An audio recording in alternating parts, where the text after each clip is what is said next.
First of all, let's talk about the performance. What was your take on the night's work for Sheffield United? It's good to be back.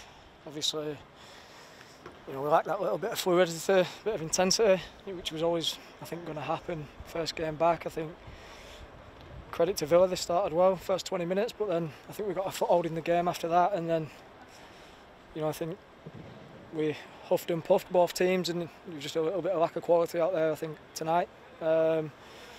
But we've got to recover now and look forward to going Sunday. What was it like to play in this experience? People keep saying about sort of reserve games and behind closed doors games, but invariably there might be more people in those. Pre-season friendlies at Bramall Lane, there's thousands in, for example. Exactly, yeah. It's a strange experience, but it's one we're going to have to get used to pretty quickly, because this is it. There's not going to be any fans, there's not going to be a wave of a magic wand and we're allowed 30,000-40,000 back in a stadium. It's going to be a bit of time, so we've got to adapt, we've got to, get used to it pretty quickly, because this is how it is. How difficult is it to not have that motivation? Clearly all footballers have a great degree of self-motivation, it comes with the territory, but everybody feeds off that energy, don't they, that isn't there? Yeah, definitely. I think, if there's tackles going in and stuff, it's a bit strange where there's no noise and no complaining from the stands, and just the chants in general. We play football for the fans, don't we? Especially our fans, who, I think the season we're having, they deserve to be in stadiums, but unfortunately they're not allowed. But there's nothing we can do. We're guided by the government and their guidelines and everything else, so we've just got to get used to it. In terms of the headline incident, do you feel aggrieved that the referee's watch didn't work and so many cameras seem to be not in the right place today?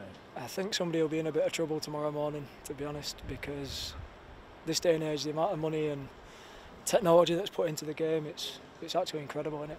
I mean, we'll get a token gesture apology, but if we miss out on Europe by 2 points, what does that mean? So, the amount of money that's poured in these days, and we go on about technology, and even for me, I think when you look back at it, what's VAR for? Because surely they can say, actually, that's a goal. If Hawkeye isn't working, it's like somebody's scared to make a decision either way, so it's frustrating, as I say, but what can you do?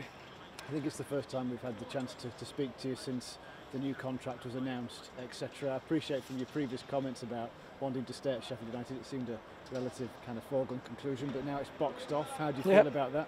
Yeah, delighted, obviously. I said it would get sorted, and it did. So it was pretty simple negotiations, and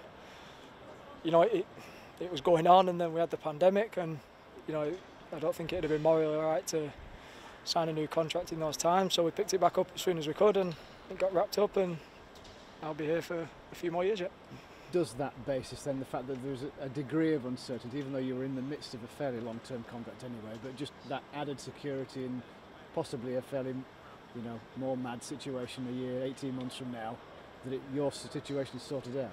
Yeah, as I said, I'm delighted to commit, arguably, well, for me, my best years to Sheffield United. I think, there's more to come from me as a player, as I mature as well, and step up to play in the Premier League and get used to playing in the Premier League now. And it was important that we got it sorted out pretty quickly, and we did. And as I say, I'm delighted to commit my best years to Sheffield United, and there's only one way the club's going.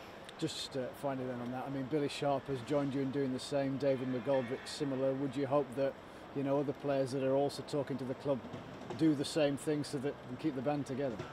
Well, definitely. I mean, we want to keep our best players at the club, there's no question about that, but I'm sure they're in negotiations, and I'm sure when the time's right they'll get things done. But I can't really speak on anybody else's behalf. I was delighted with the offer that was made and signed it, so it's pretty simple for me. But we want to keep our best players, and it's a special time to be part of this football club the way we're going, and